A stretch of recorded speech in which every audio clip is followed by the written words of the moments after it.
Mini episode 441 of the FDH Lounge is brought to you by Royalty Tours USA, your ultimate resource to traveling in style to attend sporting events. Follow them on the web at royaltytours.blogspot.com. The FDH Lounge. You want to schedule your life around it. A long time ago, on a gloomy, wet Cleveland spring night, two men stand alone amidst the late-night drizzle. Their voices echo across the vacant station parking lot as they debate the merits of the great American radio show that have been missing for far too long. On that night, an idea was born. That idea became the FDH Lounge.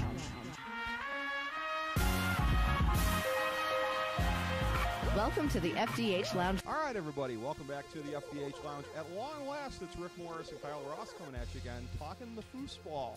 We are looking at over-under totals for the NFL season 2014. This is part one. We're going to go into the first part of the alphabet. As I say, Rick Morris and Kyle Ross. That means my great friend Kyle Ross is back in the lounge here talking football with us again. Great to have you back, my man. This is going to be a lot of fun. This was a great idea on your part. Well, thank you. I appreciate those kind words, and I can assure you there is no place I would rather be than your humble abode talking NFL football. I'm ready. Very humble, but yeah, I'm looking forward to it as well. I'm ready, although I've already told you, last season was a good one for me. Mm-hmm. Gave you the Super Bowl before the season started, said who would win that Super Bowl. I was right on. Yep. Not to pat myself on the back, but I'll Yep. do that from time to time. This year, it just seems like every team, with the exception of a select few, is going to fall into that 7-9, 9-7 range. I have a lot of teams picked in there. That never happens. Right. That never happens. Last year, I mean, the only ones that I was way off were obviously teams that drastically overachieved or underachieved.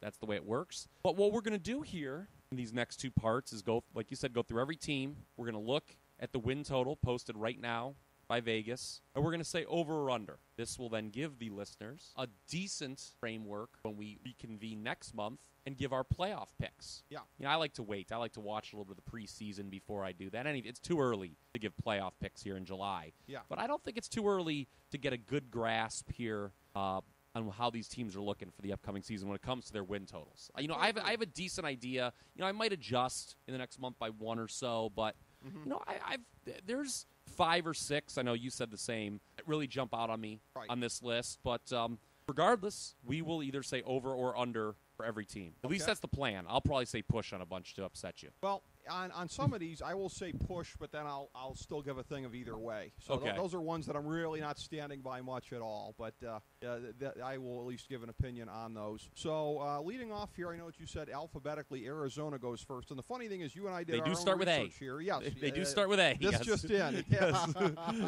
Very good, Ohio University. Yes, exactly. Now you managed to find more current numbers than me, so I'm not even going to bother spitting out the over/under numbers that I found. We'll just go with you. So Arizona, what'd you find? There's 7.5.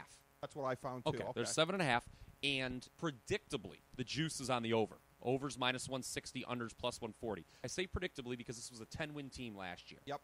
And now it seems that everybody likes the Arizona Cardinals, just like everybody likes LeBron James now in Cleveland, including you with that T-shirt. I never gave up on the guy. He's been, on his personal Facebook. Right? I never. Nice. Well, I never gave up on the Cavs. That's not true, by the way. I never gave up on the Cavs, not LeBron James. Okay, well, anyway, back to the Arizona Cardinals. Our good friends in the desert, Arizona. Yes. Great team to start out this podcast with. I'm going to tell you why. I love the under here. Okay. Love it at plus money. All right. And I'm going to start to tell you why. Bruce Arians, let's give a quick tip of the cap before I tell you why Arizona's not going to be that good this year. The last 2 years, he has led the most overachieving team in football both times. Indianapolis 2 years ago. Yeah. Remember, it was him, not Chuck Pagano. Right. That was basically the head coach of the team that made the playoffs in Andrew Luck's rookie year. Although not to be insensitive, but that's almost like the steroid attempt, and I don't mean steroids like the kind that the Pittsburgh Steelers use, allegedly. But I mean the thing of like we're playing for Chuck Pagano. Everybody is geared like at 110% of what they can. True, but I thought Arians did a great job. He did and too. He proved that it was no fluke when he went to Arizona last year. Yeah. A team that he inherited a team that had underachieved toward the end of the Ken Whisenhunt era. They were a 4-12 team the year before he got there. He takes them to 10 wins. Yeah. So what's going to happen this year? I'm going to tell you what's going to happen at all these, Labor Day barbecues you go to. You're going to, without question, have some friend who's going to say this. You know who my dark horse team in the NFL is this year? The Arizona Cardinals. And he's going to say, he's going to say, did you know they went 10-6 last year? And this does not prove your friend, assuming he's your friend, knows anything about football. Right. All it proves is that he knows how to go to NFL.com and click the link that says standings. Yeah. You know me. I'm always leery when a team jumps from 4 to 10 wins. Right. It's a plexiglass principle. Yeah. They're probably going to drop. Right. I think this team overachieved. Like, do we really think Arizona is better than a 10-win team? Like, some people are like, No. I think this is a dark horse Super Bowl contender. That's crazy. Tell you what, though. To me. They're a borderline top 5 defense. They are that great defensively, I think. Love what they're doing in the secondary. Yeah. At first, when they announced, the draft pick, Buchanan, Yeah. right, is his name, in the first-round draft pick, a lot of people were scratching their heads. Mm-hmm. I think that might, they obviously are trying to mirror what Seattle's doing. Right. In their own division. It's a great model. But speaking of Seattle, here's the problem with Arizona. It's the division. Right. Let's assume, and this is not a big leap of faith, that Seattle and San Francisco will both be back in the playoffs. Yep. Year. I think most people are going to be back. If you like Arizona, you're saying 3 teams from the same division are going to be in the playoffs. And yes, that happens from time to time. It actually happened last year in the AFC West. Yes. But to my knowledge, since realignment in 2002, you know how I love to throw out since realignment in 2002. Yes. It never happens in back-to-back years. It's so very rare You're overall. and to predict 3 teams from the same division, Yeah. then the other one's got to be really terrible, basically, like Oakland was last year in the AFC Yes. West. St. Louis, who's the other team that we haven't mentioned, is not terrible. Spoiler alert, I think they'll be ahead of Arizona. Yes. So, plexiglass principle, tough division. Carson Palmer, I think, is a ticking time bomb. Right. Suspensions and personnel losses in the front 7. Right. They lost Dansby to the Browns. Yeah. And then Washington gets suspended. I think Arizona's a 6 or 7 win team. I'm saying 7, so that'll be just barely So under. you're going barely under. Yeah. And every year, roughly a third of the league sees its win total fluctuate by 4. Mm-hmm. I think this is a team, 10 wins last year. They could be in that group that goes down. I'm not cemented yet. Like I said, it's 6 or 7. I could easily see this being a 6-win team, but I'm with you. Last place in the NFC West. I believe Arizona will be as disappointing as any team in the league this year. I think so. And again, if they finish with 6 wins, that will be no more indicative than them having finished with 10 wins last year. There's a number of teams where you look at it after the season's done and you go, they're not as good as their record or they're not as bad as their record. Yes. They're not as bad as a 6-win team, but they may only win 6 games. It's possible. Yeah, I mean, it's just tough being in that division. Yeah. Again, I think a lot of people see that they were the team that went into Seattle and won. Right. It's Russell Wilson's only loss at home Right. since he became the starter. But I think maybe a little too much faith is being put in there. Again, Carson Palmer, how much tread does he? There's not a lot left there. There's not a lot of gas in the tank. No. Choose your analogy. Yeah, you are absolutely right about that. So we agree Wow, on Arizona. we got agree. the first one out of the way. Plus money, too. That really makes me like it. Yeah, At plus yeah. 140 on the under. So, just Okay. so all of our listeners are clear. I know most know Yes. this. That means if you bet 100, you would win 140 and plus Yes. your 100 back. So that'd be a net gain of 2. You'd have 240 in your account. Exactly. At the end of the day. So that'd be a nice Yeah. one. So Juice is coming your way if you bet this, and the way that we're saying you should, and if you win. My rudimentary grasp of the alphabet tells me there's one more team in the league with an A, the Atlanta Falcons. And again, we'll see what you got them for the over/under. Your numbers are more current than mine. 8.5. The number I found was 8. So okay. Okay. So what's interesting now? They opened at 8. They're now at 8.5. The juice, though, a little on the under with the half now. So Okay. over plus 105, under minus 125. I'm getting all these, by the way, from the Las Vegas Hilton Okay. Superbook. These are You have the current more as recent of ones, I yesterday. guess. As Okay. of yesterday Yeah. is what these were. So the Falcons at 8.5.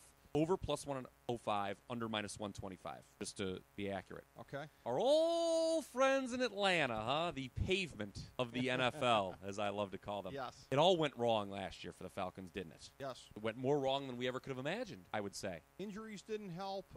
Steven Jackson hitting the wall didn't help. The fact- Defensively, a lot of holes there, and a lot of the holes remain. So spoiler alert on what I'm going to say about them. I'm a little surprised here in you. I'm a little Well, surprised. they're gonna I'm going to tell you what. bounce back. Now, They're no one has been as critical of this team as me. Even when they were Right. going. Remember that 2 years ago they were 13-3. Right. We need to keep that in perspective. Right. First place in the entire NFC. They had home field Right. advantage. We're very lucky to beat Seattle Right. that year in the playoffs, and then blew a big lead against San Francisco in the NFC Championship game. This is a very classic case. You talked about this earlier, Yeah. just moments ago with Arizona. Truth is They- somewhere in between. Yes, they were nowhere near as good as 13-3 2 years ago, Right. but they're nowhere near as bad as 4-12 last Totally year. agree. This is a team that, with Matt Ryan at quarterback, similar to what we've seen in just 2 years with Andrew Luck in Indianapolis, had been very fortunate in close games. Last year, that came back to bite them. They were very unlucky in close games. Right. think they, 4 of their first 5 losses were all by 1 score. Mm-hmm. They were all close games. So this is a very likely candidate to bounce back. Right. The question is, by how much? This is a pretty solid number.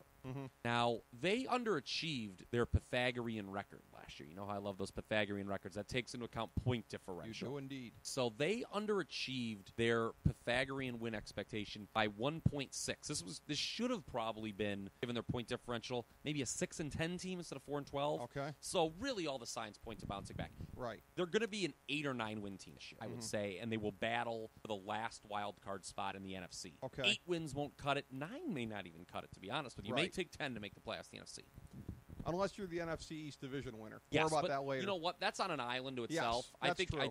there's only one team coming from that division, right, and right. then if we're just talking about the other 3, then you're absolutely right. I think it'll take 10. I'm leaning towards 9 wins right now for this team. Interesting, because They're still weak on both sides of the line. they are, and that scares me. I've been the big pro Atlanta guy on the program the last couple of years. I'm saying 7 and 9. I just don't think they have filled enough holes defensively. I think they really got exposed last year as far as how that went, and I think that it's going to be a process of another year or so to kind of get back where they were. Now, again, Julio Jones being down, Roddy White being down, that didn't help, and there remains questions in the running game. But again, weak on both sides of the ball with the lines. You're telling me there's holes there. For me, that's always a big uh-oh. So, yeah, I'm saying 7 wins. I'm going to go under. And this went from a only narrow. 7. I'm going to say 7 and 9. Yeah. And this, Tough division, by the way. Tough division. And, again, this is a thing where the number that I had found was 8. So this goes from a narrow under recommendation to a fairly strong one if you're telling me it's 8.5. Anything that's more than a game off, if I'm a game and a half or better away from the total, to me that's getting to be a fairly strong recommendation. For me, Atlanta's a fairly strong under. I don't know. To me, with that whole, I've referenced that teams see their win total fluctuate by Right. 4, roughly a third of the league. They're going to win. It's going to be 8 or 9. They will win either 8 or 9 games. I have not 100% decided. It's going to be either 8 or 9, which I guess here, that's why I'm not going to recommend it. Arizona was a clear recommendation for me. Okay. There might still be some 8s out there. Even then, you can't do any worse than a push. So you like the under more than I like the over, I'll say, on this one. Okay. I'm not sure that this is a playoff team, though. I'll say that with you. Yeah, I clearly don't think they are if they're a 7 and 9 record. Next up, alphabetically, would be Baltimore. And what was 8.5. That's the number I found also. Okay. 8.5. Over minus 130. Okay. It's kind of predictable. Okay. This is a team that, last year was the first year they did not make the playoffs under John Harbaugh. Right. I think a lot of people are going to call for a bounce back from this team. I'm not sure why, because those people obviously did not watch the Baltimore Ravens in 2013, a team that was very lucky to get to 8-8 and be in position to even make the playoffs. If you recall down the stretch on our weekly podcast, ripped them frequently. I thought they stunk. I think Joe Flacco's contract is becoming an albatross on the franchise. He's overpaid. I understand why he was paid based on the Super Bowl run. Yeah, But that was the body of record they were going off of. But the Ravens are starting to see, okay, when you commit that much money to a quarterback who's not Manning, Rodgers, Brady, all of a sudden you have to make some tough decisions on the other positions in your football team, and it hurts. Ray Rice appears to be done. Right. His off-the-field troubles don't help. I don't like the receiving core. Their offensive line is weak. I kind of do, and I think Torrey Smith turned the corner to be a legitimate number 1 wide receiver. Oof, I can't go that far. Okay. I think their offensive line's not very good. Okay. The defense certainly isn't what it once was. No, although they had a nice draft. They continued adding some players. Ozzie Newsome's a wonderful executive. I'm not going to doubt what he does. He's watched a lot of picks in recent years. I'm not just sucking Ozzie's ass blindly, but I thought they really had some good values. And Jernigan in the second round was highway robbery. That's a guy who should have been a mid-first round pick. Yeah, I didn't understand the drop. I'm trying to recall why he dropped. I don't know, but it was stupid. And I was pissed. Because originally, remember, everyone's like, oh, Chicago Bears will take him mid-first round. And then what happened? Was this one of those bad combines? Or it might have been. Did he get caught with some of the wacky tobacco? The whole league overthinks everything. If he didn't, I apologize. That's one of those things. Now that we've blindly thrown that out irresponsibly. That's one of those things. Podcast things, says Timmy Jernigan caught with marijuana. Podcast is 2 idiots. I mean, ultimately, as a Browns fan, I was just pissed off. I was like, that is not supposed to happen, where the rest of the league screws the pooch and lets him fall to the Ravens in the mid-second round. I will tell you this. At 8.5, I got him at 9 wins, and I got him as the division winner. Because here's the thing. I'm not denying what you said about last year, but they scratched and clawed and made it 8 wins. I think it's going to be a photo finish between them, Cincinnati, and Pittsburgh. And you said there's only been one season where they haven't made the playoffs under John Harbaugh. And all of this must be prefaced, and I can't say this strongly enough, and for anybody that's been listening for a long period of time, they know this. So my apologies for being repetitive to long-term listeners, but I loathe the Baltimore Ravens, okay? It's like pulling out nard hairs and pouring in turpentine for me to say anything nice. But I mean, if you're sounds horrible, yeah, by the way. Exactly. Yeah, I'm sure it wouldn't be fun, but allegedly. Yeah. But I mean, if you're telling me those 3 teams are right there, which one of those 3 do I think is going to have the oomph to crawl across the finish line? I guess I'm looking at some of the same things you're saying, and I'm drawing a different conclusion. They made it to 8 wins doing that last year. I think they can make it to 9 wins this year when the division is going to be a little bit down, I think, overall. Yeah, I do not like this division that year. I don't this either. year. This is one of these things, too, and we'll get to this, and we'll get to this in our later divisional previews, but by default, okay, because and this will all come out in the wash that I'm picking 7 teams to repeat this year in the playoffs. There's never more than 7. It's frequently less than never that. More than 8. There's been 8 is the magic all number. Right, well, yeah, okay. Even 7, it's kind of rare to get that kind of repeat from year to year. Cincinnati is just one of those teams, again. It's hard to pick anybody else in the division, but I feel like I have to because they're not one of the 7 teams that I'm locked into. So it's sort of like Baltimore by default, that it's got to be one of these teams in there, and I believe in Baltimore more than I do Pittsburgh right now. It's really as simple as that. Therein lies our difference. Okay. I do not like Baltimore more than I like Pittsburgh. Okay. That stands to reason then. I like Baltimore under. Okay. Here, I think they are a 7 or 8 win football team. Okay, all right. So so we disagree on that. I got them over. I did not my first over. Yeah, I did not like the team last year at all. I cannot repeat that enough. Yeah, I thought they were really lucky to get to 8-8. Really lucky.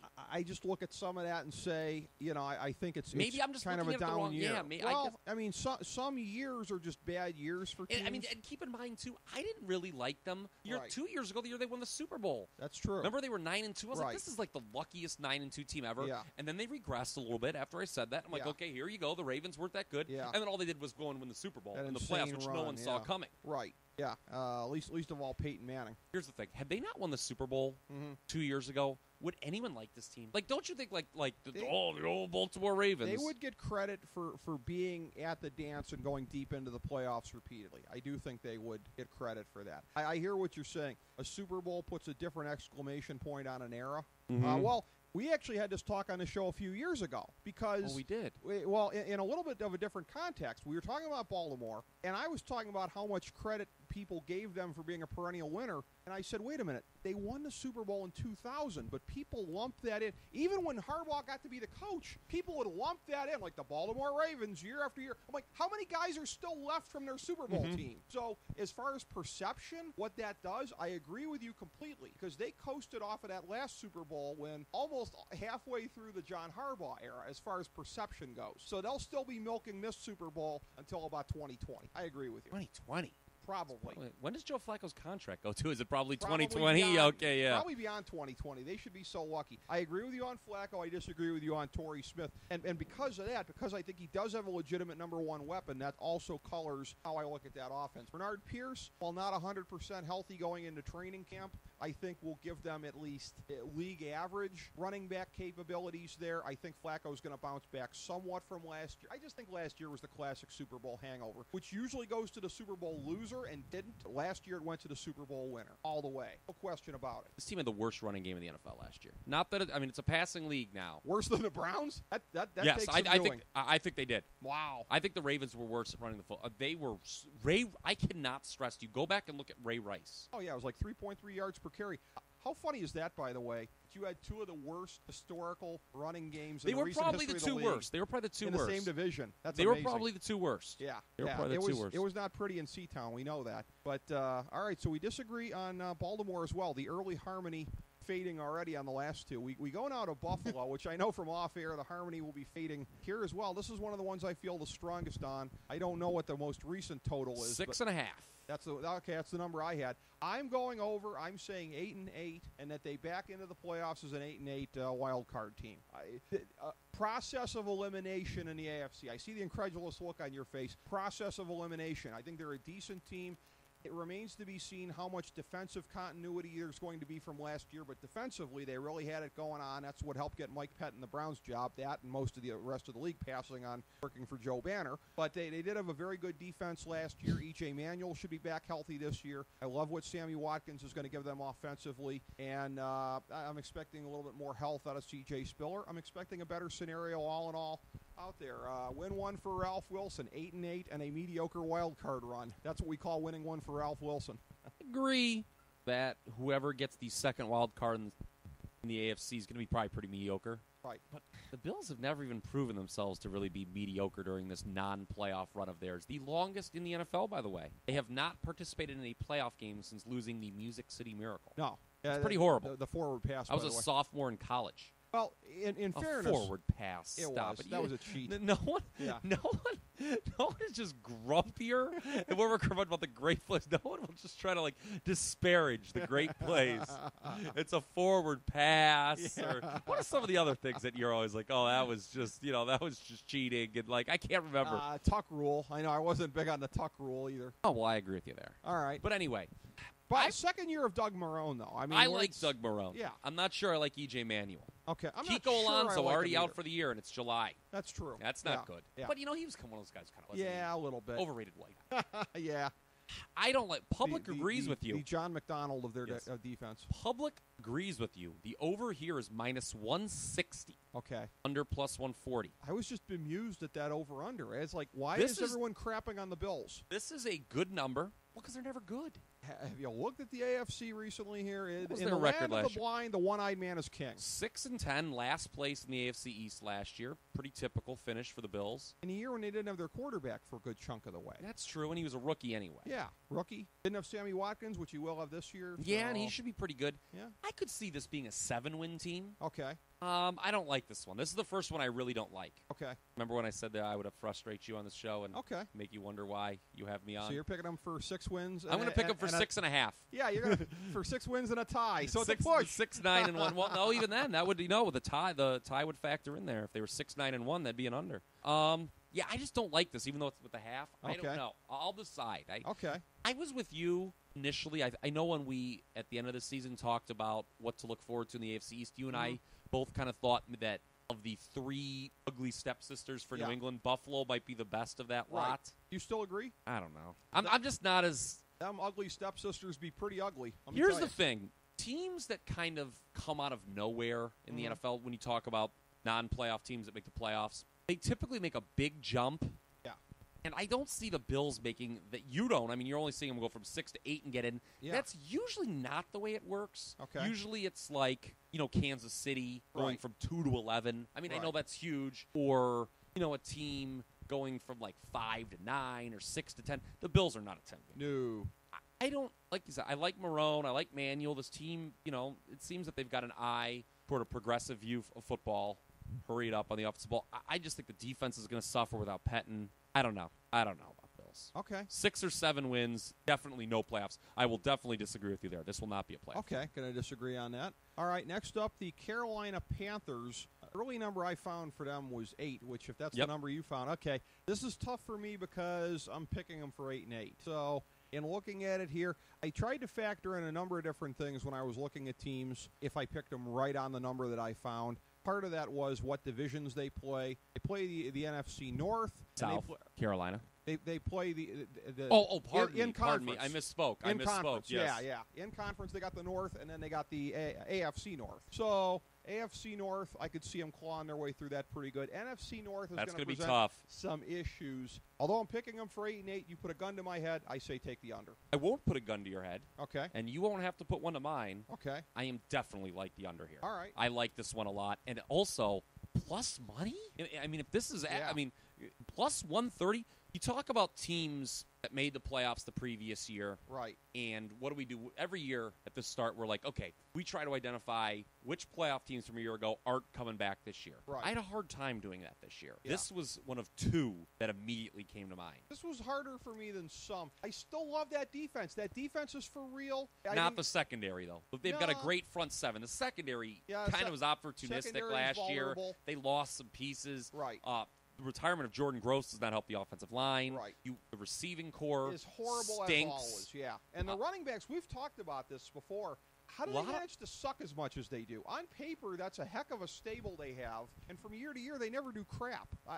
That's what scares me. I think Cam Newton, fantasy alert, is in for a big regression this year. He is one of my biggest regression candidates. Did he have in a great year football. last year? Statistically, yeah. Okay. Yeah. My fantasy team a lot of that stunk came last from running. year. A lot of it came from, and he'll still have that. But here's the thing. Okay, here's a clue to the Carolina front office. When you have a guy like Steve Smith with the remnants of his career, okay, you get somebody in there better than him so he can be your number 2 wide receiver. You don't cut him and start from scratch with nobody, which is basically what they drafted Kelvin Benjamin correctly, Florida State. Yeah, let me tell you something. If you think every game is going to be the national championship game, let me tell you something. That guy's got the bad stretch of Corrin Robinson's career written all over him. He's a big guy, but how much is he going to get open? That's what I want to know. Yeah, there were some concerns. He was slipping down draft boards as things got closer. For good reason. If that guy's your downfield threat, then they could do a lot worse than 8-8. Couple other things working against Carolina. The old NFC South. What do I say every year about the NFC South? Yeah. There has never been a repeat division winner. Yeah, here. There won't be again here. The Carolina Panthers have also never had back-to-back winning seasons in franchise history. Uh-oh. Again, probably not going to happen. And plexiglass principle, they went from 7 wins in 2012 to 12 in 2013. They were the team, every year there is one, it seems, that goes from non-playoffs to first-round bye. They then lost that bye against San Francisco. New Orleans is still pretty good, right? Right. Atlanta's going to be better, right? Yep. Tampa Bay, we're not going to get to them for a while. But they're going to be better. Yeah. So somebody's got to lose more games this year than they did last year. Ruh-roh, Carolina. Yeah. I don't see this team winning more than 7 games. By the way, too, it just amuses me going back to the playoffs. It seemed to be like a big hipster pick. Them to hang on and knock off San Francisco.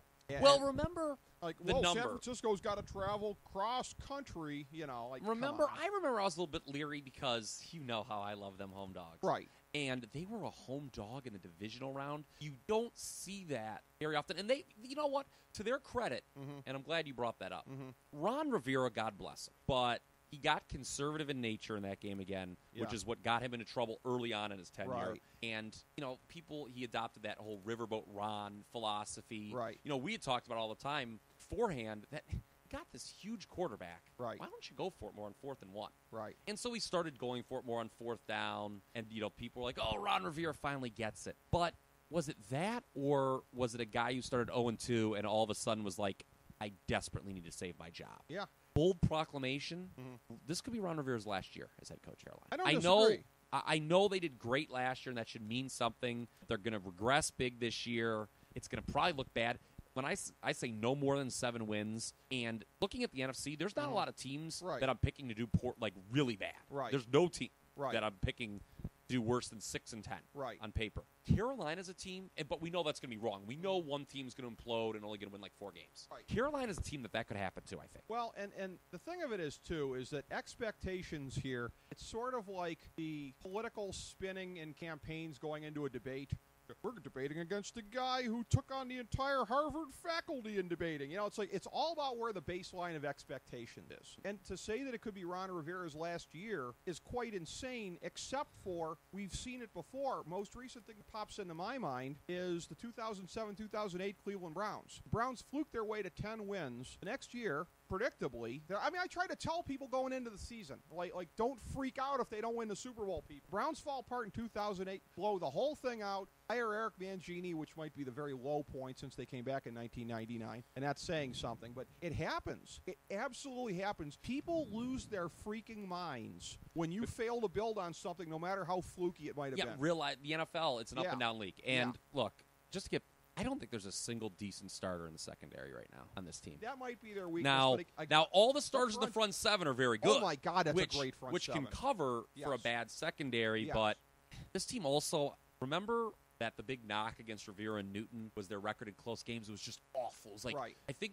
together they lost 14 of their first 16 games that were decided by a touchdown or less. Yeah. And then last year that kind of bounced up. Yeah. This year it might just sort of plateau because they're still under 500 in that situation, but everything kind of went right for this team down the stretch. They're playing a first-place schedule now, too, and the first-place teams in the NFC are pretty good. That's Seattle, Green Bay, Philadelphia. Yeah.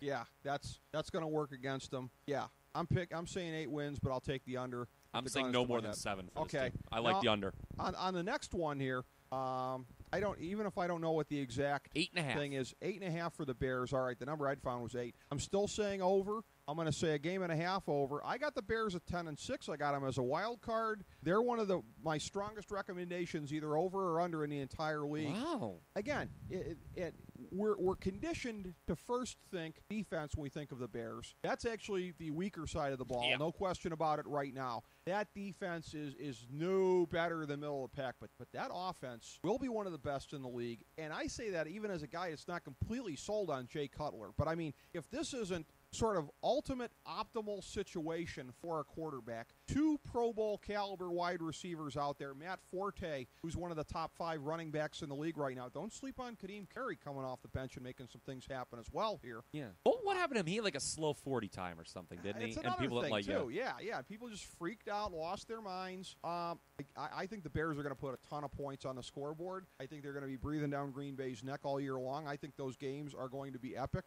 I think that last year, having come up short in the divisional championship game is going to add extra fuel to that fire. I think they're going to come up short again just because of the big regard I have for Green Bay coming into this year. But I love the Bears, one of my strongest recommendations for an over. I do not feel strongly about this number one way or the other. Okay. Like Mark Trestman, though. Feel strongly about him. Really good coach.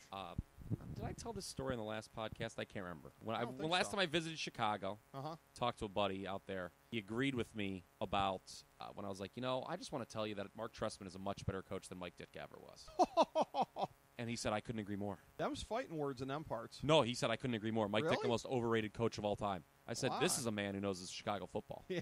Shout out to Adam Ches, who's listening.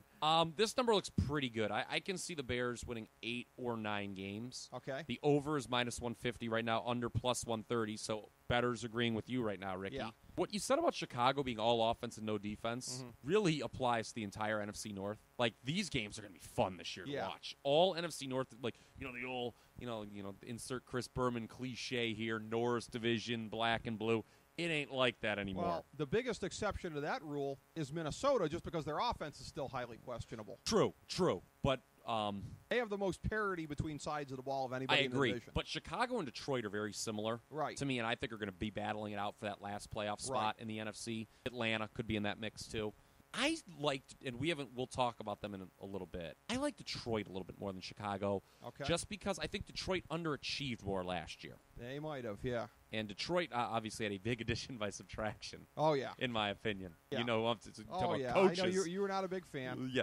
But this division is going to be tough, and here's the thing. I think the Lions are going to be better. Mm-hmm. You and I both agree the Packers are going to be better. Yeah. I mean, obviously, full season of Aaron Rodgers being healthy. Minnesota's not going to be worse. Right. So you really can't pick an entire division to be better. Right. Can you? I'd have to look that up. I'll do my homework next time and see. It's hard to say. Yeah, has that ever happened that an entire division improved its win total from the previous year? I'd be willing to say it's very rare if ever happened. So, but with the exception of Green Bay, maybe, I'm picking marginal improvement from the other team. Even a one-win, I'm literally saying I would be shocked if there was an occurrence of all 4 teams improving their win total in 1 year. Well, some of it depends, too, on, again, who else you're playing. They play the NFC South and the AFC East here, which, on balance, is not the easiest combination.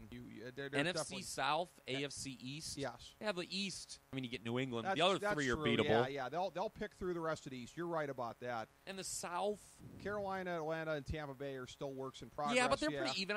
That's tough for the AFC. Yeah. I'm reconsidering. I'm thinking it's more favorable than what I thought a second ago. Oh, okay. Well, I don't know. The Bears, I can see where you're going, but this is another one like the Bills. I'm punting on this one. Sorry. All right. Next up, the Cincinnati Bengals, the defending AFC North champions and favorites in the mind of many to repeat as champions of the division. What'd you find for the total? 9. All right. Yeah, that's the same number I found. Contrary to, I think, what I was saying when we did our early 2014 previews back in February/March, April, I'm going to go under. I've been kind of reconsidering a little bit about Cincinnati, and I have a weird feeling about the quarterback situation. It's the walk year for Andy Dalton. He's going to be holding out for a big contract, which is a freaking joke. I'm getting a real, and you're going to laugh when I say this, with them drafting A.J. McCarron, maybe it's just an SEC thing, I'm getting a real Eric Zier circa 95 vibe about that situation there. The Z-Man, Eric Zier. Yeah, a quarterback gets drafted from the SEC because A.J. McCarron will be the biggest fan favorite in the Natty if they get off to a bad start. You could have a quarterback controversy coming here based on the way that they finished the season with Andy Dalton. I just have enough questions about them. Again, defensively, I think they're very strong, but they lose Mike Zimmer. They actually lost both coordinators. Yeah, and that's huge. Yeah. But let's rewind. I'm going to say 8-8, so I'm saying under. I agree with you. Okay. I'll just get that out of the way first. I think this is an 8-8 football team, and I do not think they will make the playoffs. Okay. Let's rewind a year. I think I talked about this the last time we did a podcast when we talked about the AFC North. I talked about going into last season how lucky they were to retain both of their coordinators, Jay Gruden and Mike Zimmer. Big upset because they could have lost both a year ago. And now they have lost both of them. That's huge. I do not have a lot of confidence in Hugh Jackson as the offensive coordinator. And Mike Zimmer was one of the great defensive coordinators who was really able to coach up that secondary. A secondary, they drafted Denard out of Michigan State. Right. That'll help. That'll help. But cornerbacks kind of struggle sometimes in their first year. That's a position where there's kind of a steep learning curve. Yeah, it's complicated. There's a lot of talent here, I've got to admit. There is that one glaring hole, and you referred to it already with Andy Dalton. And we've already talked about Atlanta, talented roster where it all kind of just fell apart worse than anyone could have imagined last year. But I compare this team to Houston and the Jets before it. Wow. Okay. Teams where everyone knew the quarterback was the liability, and they're like, well, just, if he could just improve, they'll be great. They could be a Super Bowl contender. Look, your boy Raymond Smalley killed me when I said the Bengals would have a chance to make the AFC Championship game going into the playoffs last year. Yeah. And then they just fell flat on their face again, losing to San Diego at home. Remember, this team was 8-0. Yeah. During the regular season You at talk home. about going to the playoffs, though. Sometimes 8-0 teams lose their first home playoff game. Yeah, that is true. Yeah. I just think it craters this year for the Bengals. Craters, wow. Yeah, I know 8-8. That's worse than 8-8. Yeah, but the problem is I just don't love anyone in this division enough to say that they're going to lose a lot of games. Right. I think if this team goes 8-8, though, that's bad given the talent on both sides. I mean, the agree. skill positions, sans quarterback, they're pretty loaded. I agree. Geno Atkins, when healthy, arguably a top 10 They didn't have talent him in the most league. of the year. They That's lost true. Leon Yeah, they Hall for a lost. good portion of last year. They did. So they had some bad luck with the injury front. I just think that after 3 straight exits in the wild card round, this team is looking at Andy Dalton and saying he's not the guy. Right. I compare it to Houston and the Jets. Why? Matt Schaub and your boy Mark Sanchez. Yeah. I just think this has that vibe. Is A.J. McCarron the answer long term? Probably not. But I could definitely – the backup quarterback's always the most popular guy in town. Yeah, especially, I totally see what you're saying here. And because some teams, you got to pick at least 4 playoff teams to not make it the next year, I do not believe the Cincinnati Bengals will make the playoffs this year. Okay, so we agree on that, and we agree on the under. Next up, the Browns. No, you did it wrong. The Browns? Yeah, that's better. You did it much better. You captured the vibe of boat shoes much better than I did on that one there. Yeah, I found 6.5 for the win total. Is that what you found? Yep. For them? Okay. My Cleveland Browns, and it pains me, but it's a strong pick for me on the under, at least based on how things are now. I will say they're one of the teams, based on what I see in training camp, where I could revise my opinion, because I'm basing this almost completely on one standard. And I know I've said this a couple of times here, and this might be an ongoing joke like in one of Mick Foley's books where he kept calling matches one of the top 3 matches of his career. I think I've already said that a number of teams are top 5 in the league in defense or top 10 at the worst. I'm going to put the Browns in there too. You don't know, people. You don't know how good this defense is that the Browns have. This defense, what they have continued doing, filling in the pieces, they're going to have the best secondary since the halcyon days of Minifield and Dixon back there. For the Browns, not in terms of the NFL. Okay, let's not put them up with the Seahawks, for God's sake. Yeah, no. But, in a few years, that may not be an insane point of comparison when you're looking at the secondaries. But no, nobody in the league compares to the Seahawks. That's a historically great secondary. But what the Browns have on the defensive side of the ball, they really don't have any glaring weaknesses anywhere. Some would say inside linebacker, but in one of the two spots there, not the one that Carlos Dansby's in, but they drafted this Chris Kirksey kid out of Iowa that I understand is a real beast and could really start developing even year one. But offensively, and again, the whole thing of they didn't draft a wide receiver, I was shrieking about that. Josh Gordon being out. Especially because they knew. Yeah, they knew. They knew Josh Gordon was getting suspended for the cheap here, no question about it. And again, I'm saying second best wide receiver in the league behind only Megatron. It is Josh Gordon. You can maybe make an argument for A.J. Green, Julio Jones, handful of guys. Julio Jones went healthy, handful of guys. I say Josh Gordon's the second best wide receiver in the league because look at what he did with the garbage throwing him the ball last year. Outside of Brian Hoyer, who was unexpectedly competent to pretty good when he was in there. I mean, but that was still like the crown jewels compared to the rest of the garbage at quarterback last year. You're going to have a better situation this year at quarterback. I think it's going to be Hoyer at the outset and maybe a decent chunk of the season, notwithstanding the media, what they want with Manziel. But Manziel is still better. Is it the left-wing media that you'll blame? Yeah, I'll blame the left-wing media. But it's the inverse situation. Better quarterback play this year, but horrific wide receiver play. I mean, this might make Carolina look good. And you do have Jordan Cameron, who, again, poor man's Jimmy Graham, a very, very good tight end, more or less playing wide receiver at the position, but I don't think he's enough. He's going to be double-teamed the minute he gets off the bus. And the running game, I expect it to be better, but I like that rookie they got out of Towson. I like him, except there's a lot of city miles on him. He had a lot of 40-plus carry games in college. So he comes into the – if we're sweating these Alabama running backs – I like that expression, city miles. Yeah, huh? Yeah, that's much like the cast of Sex in the City. That's where I've heard it used before. A lot of city miles on that, Same thing with the Browns. Terrence West, yeah, yes. Terrence West. Yes. Don't sleep on Isaiah Crowell, though. Undrafted free agent. He ended up playing at Alabama State. Had to go there because he got run out of Georgia for off-field stuff. If he can stay healthy. Jesus, what did he do? Yeah. What did he I mean, for Mark Richt to throw you off the team, what did he do? Stick up every gas station in Athens?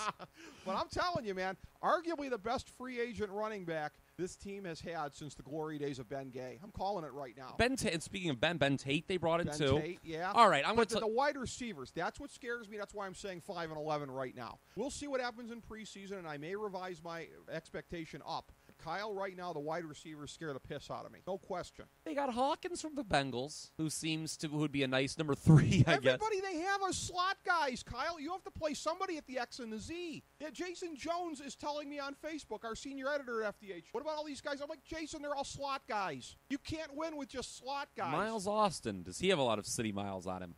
He's got a lot of city miles on those hammies if they're still attached to his legs. Well, Earl Bennett, how many city miles does he have? He was cut already. Yeah. There you go. Yeah. How about... The guy didn't make it to training camp. What does that tell you? Nate Burleson, who breaks his arm as soon as he signs here. Yeah, that's not good. No. This team's going to win more than 6 games. They're going to win at least 7. Kyle, everybody's going to go 8 in the box on the Browns. You know what's interesting? What? So many people are miffed by this receiver thing. Yeah. And they're not. That it makes me wonder.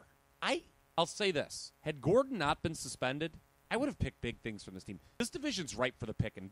When I look at, the surprise, every year there's some team that no one saw coming. Yeah. This AFC North is ripe for a surprise. There's always a last-place team from the previous year that comes out of nowhere. If Gordon wasn't suspended, I'm telling you, I would have picked the Cleveland Browns to win this game. I mean, but here's the thing, though. Being in town all these years should tell you, as far as teams drinking their own bathwater. Yeah, but no one...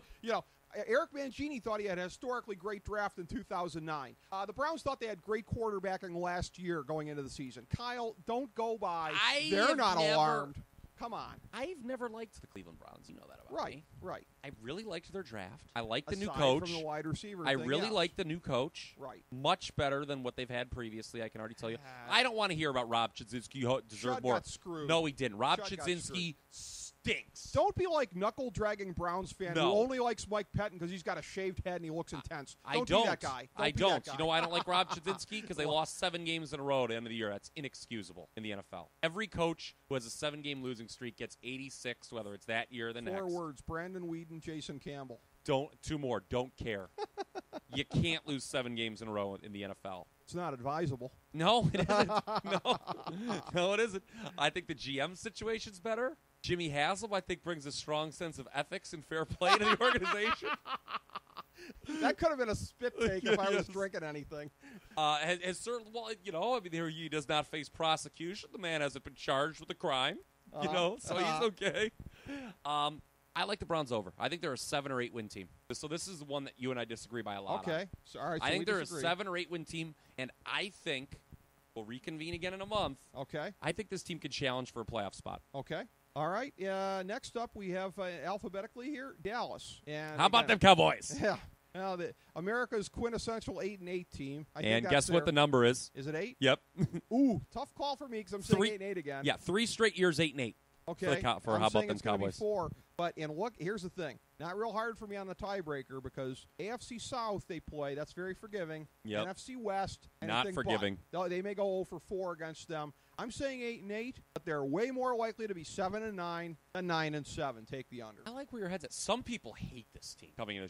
Like the defense on paper They're not any more of a fraud than does they not usually look are. good. No. Yeah, but they've lost. They like lost to they were Marcus Ware. bad last year, Right. And they lost like their best player, Sean Right. Lee's gone. Right. Like this team looks really bad defensively. Right. But as New Orleans proved last year, defense can fluctuate heavily from year to year. Right. So I don't think this team is as bad as some of its detractors maybe want it to be. Mm-hmm. Now the under is heavy juice here, minus 185 on under 8. People are looking at that NFC West thing. Yeah, but this division's not very good. No. And look, it's crazy that they've been 8-8 3 straight years. Could it really be 4?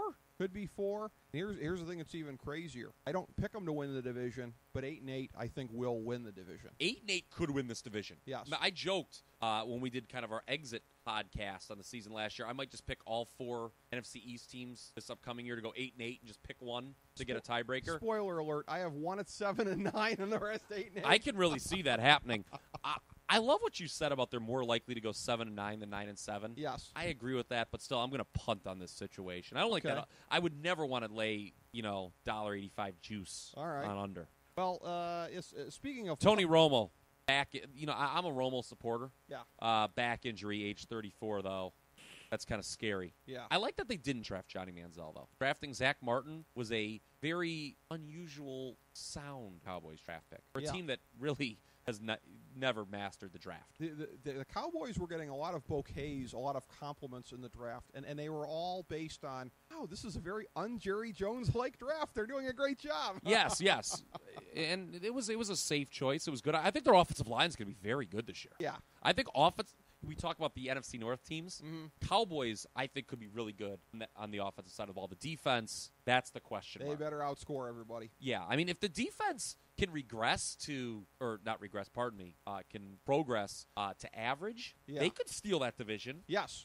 A middle-of-the-pack defense could give them this division because the division is so god-awful at 8-8. They're right there anyways. So, well, you mentioned punting a second ago here. I think we'll get into some audibling here because I know we were going to do this as a 2-part thing, but time-wise here, Detroit coming up next, that's going to put us at the 3rd point here. So I think we're going to cut this into 3 parts based on how long we're going with this here. So to end our first third of this, we have the Detroit Lions, or actually, I think I just whiffed on the alphabet here. I think yes, I just you did. It. There's that OU education. Denver comes next. Coming attraction, we'll lead off with Detroit next time. Okay, there we go. Denver, okay. Well, this one could kind of be short and sweet. What'd you find for the 11.5. Oh, okay, because I had found 11. All right. This was going to be a tough one for me. I'm picking them to win 11 games, so it was going to be, but I was still picking them to go under. I still thought they'd be, believe it or not, more likely to be 10-6 than 12-4. I'll pick them for 11-5 and say under. They're going to be basically what they were last year, but not every ball is going to bounce their way. That was a historically great regular season. Yeah, in the start, I mean, Peyton Manning was like a cyborg at the beginning of the year. Yeah. This is tough for me. I think they're an 11 or 12 win team. Even money on over, by the way. Yeah. Under's minus 120. Yeah. So, I mean, that shows, again, that they bumped it up to half win. That's kind of predictable. There's no doubt in my mind they're winning the division. No doubt in anybody's mind. And getting a bye. Them and New England are getting byes. I'm torn. 11, there's no way they're going to be worse than 11-5.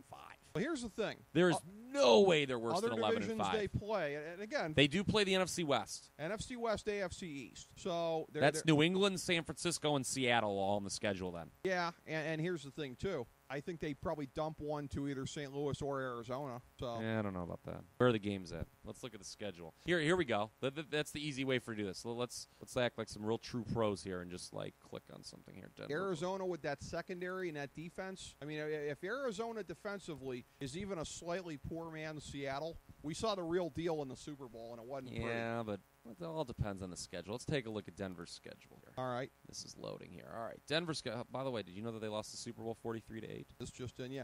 And the only 43-8 game in NFL history. That's kind of an oddity. Wow. Jason Jones still getting over that one, I understand. I believe so. Yes. Yeah. All right. So they open at home against Indy and KC, two teams that I don't think will be as good as last year. No. They could be 2-0.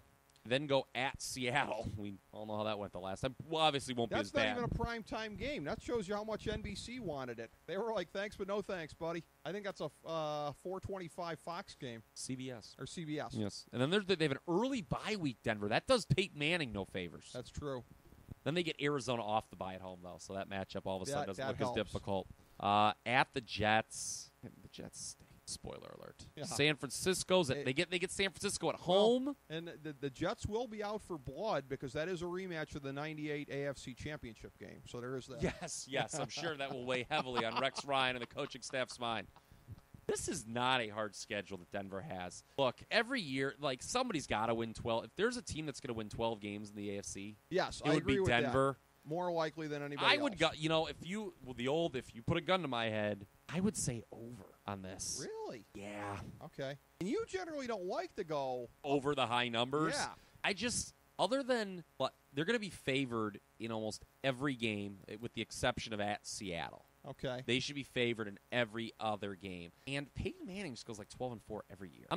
I've learned my lesson by picking under on the regular season win totals for him in the past. Playoffs will be a different story. Until he doesn't. And in terms of bitter experience, you're talking to the guy who had Rich Gannon as a fantasy quarterback the year after Oakland went to the Super Bowl. So when guys hit the wall, they hit the wall hard, Kyle Ross. They do, but I just don't see this being the year for Peyton Manning. He'll know when, he had a historically great season last year. Even if he falls off a little bit, he's still going to be one of the best quarterbacks in the league. There's a thin blue line between him and Brock Osweiler behind QB for the Denver Broncos here. So, but wow, you really? I guess there's always the thing with injury. Right. Last year I was saying a lot of the same things that like, oh, so I guess we're all convinced Peyton Manning's gonna be healthy all the time. Right. All the guy did was put up the most ridiculous numbers ever. They lost Eric Decker, but I think that's overrated. Well, and then Peyton Manning made Eric Decker, in Emmanuel Sanders, who I think could be better, and they drafted Cody Latimer, who could help him right off. Yeah. So and they had a big freak. Yeah, this team. Look, they do go from Noshawn Marino to Monty Ball at running back. He had some bumble issues there. Yeah. This team's going to be very good. Okay. This team's going to be very good. The other thing, too, and I know we'll get into this more. I'll leave it on this note here. But as far as Denver and New England goes, I just want to leave it on the observational note of what I think the Super Bowl and the most recent NBA Finals have in common as far as what they taught us in retrospect here. Because, again, we knew during the season, AFC, and I've laughed about this with you on the show before, that first 6 weeks where everything was topsy-turvy. The AFC was winning all the interconference games, it seemed like. And that's why I started the year 0-12, because it was that great period of time. You did do that. I felt terrible for you. I did, but I've never felt terrible for anyone, but I actually legitimately felt terrible in my heart for you. Look, Pittsburgh started like 0-4. 0-4. The Giants started like 0-6. You have I think 0-7 even. 0-7. You have to just throw out the first 6 weeks of the season, and when you do, then it really looks pretty fugly as far as the NFC dominating the AFC. I submit to you in both instances, with the Miami Heat and the Denver Broncos, we have to look back and say that exposed way more than we knew the gap between the conferences. It really, in the NBA, we knew it was a historically bad Eastern Conference. I don't mean generally the East sucks, it's always worse than the West. I mean, no, way worse than usual. And in the AFC, this might be the nadir of being the NFC's bitch. We might be at that point now. I'm not going to go that far with Denver. Denver's one of two teams that I think can compete with most NFC teams. It was just a bad match.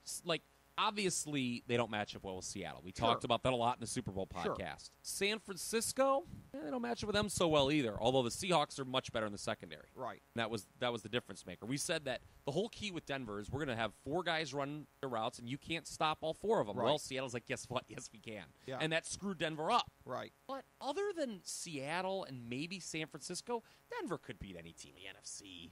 Green Bay?